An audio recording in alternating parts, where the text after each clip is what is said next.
धुले जिले में बारिश की बेरुखी ने किसानों की मुश्किल बढ़ा दी है। अगस्त का आखिरी सप्ताह शुरू हो चुका है, लेकिन अब तक अपेक्षित बारिश नहीं हुई है। जुलाई के आखिरी सप्ताह और अगस्त की शुरुआत में हुई हल्की बारिश के बाद मानसून ने ब्रेक ले लिया है। उपलब्ध पानी के सहारे किसान फसलों को बचाने की कोशिश कर रहे हैं। यदि अगले कुछ दिनों में संतोषजनक बारिश नहीं हुई तो खरीफ फसलों के लिए दोबारा बुआई का संकट खड़ा हो सकता है।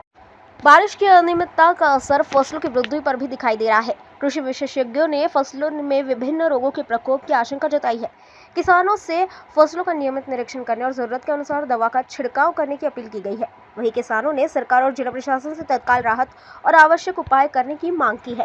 असं बोलत आहे की मृग नक्षत्र जवळपास संपण्यात आलेलं आहे। मृग नक्षत्रात जवळपास 18-20 तारखेला जो थोडासा पाऊस झाला, या पावसावर आम्हाला कदाचित आम्ही पेरणी केली।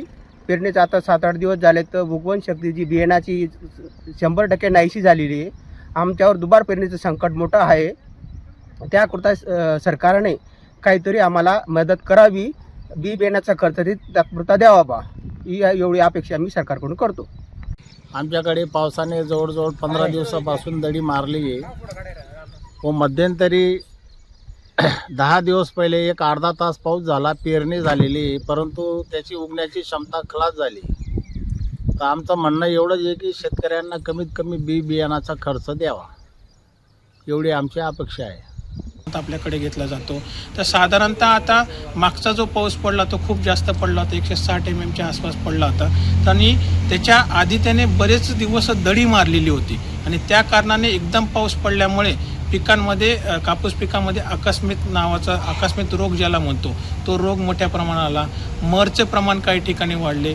त्यानंतर सोयाबीन सारखं जे पीक आहे ते अतिशय सेन्सिटिव्ह असतं, त्याला जर पाण्याचा ताण पडला किंवा हे झालं तर ते सुद्धा बऱ्याच ठिकाणच्या शेतकऱ्यांनी आम्हाला सांगितलं किंवा आम्ही व्हिजिट केलं तर पिवळेपणा सोयाबीनवर येऊन राहिलेला आहे। तर अशा परिस्थितीमध्ये जास्त पावसामुळे आपल्याला जर काही करायचं असेल तर सगळ्यात आधी आपल्याला जलसंधारणाची कामे जी आहे ती करणं गरजेचे आहे, किंवा पाण्याचा निचरा जास्त पाऊस झाला असेल तर पाण्याचा निचरा करून घेणं गरजेचं आहे।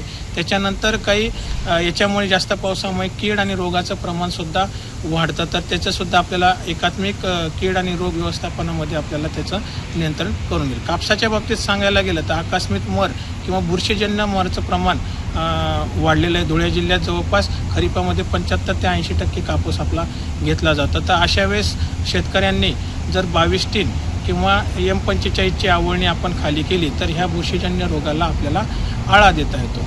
त्याचबरोबर सोयाबीन पिकामध्ये जर पिवळेपणा वाढला असेल, पाणी साचलं असेल आणि बऱ्याच वेळा काय होतं की ह्या रस शोषणाऱ्या किडीमुळे सोयाबीनवर मोठ्या प्रमाणावर मोझॅक पडतं, पिवळ्या मोझॅक ज्याला म्हणतो, व्हायरस आहे, तर त्याचंसुद्धा प्रमाण इथं वाढलेलं दिसत आहे। तर अशा वेळेस रस शोषणाऱ्या किडींचं नियंत्रण करणं गरजेचं आहे, पिवळे चिकट सापळे लावणे गरजेचं आहे। त्याचबरोबर सगळ्यात महत्त्वाचं अशा वातावरणामध्ये फुलगळीचं प्रमाणसुद्धा सर्व पिकांमध्ये आढळतं। तर अशा वेळेस जर थोडंसं 13-0-45 किंवा 3-19 याची जर 1% फवारणी जर आपण केली तर निश्चितच फुलगळ आणि पातेगळ कमी होऊन आपल्याला उत्पन्नात वाढ घेणं शक्य आहे।